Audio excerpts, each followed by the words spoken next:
In this video, I'll show you how to set up your expense settings in QuickBooks Online using the new interface, so bills, purchases, and vendor workflows run smoothly.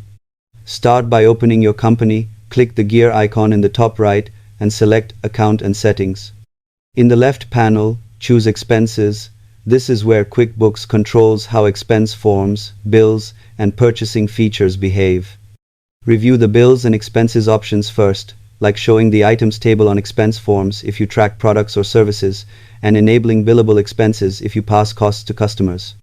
If you use markups, set a default markup so invoicing stays consistent. Next, set default bill payment terms like net 30, so due dates calculate automatically and cash planning is easier, and turn on duplicate bill number warnings to reduce the risk of paying the same bill twice.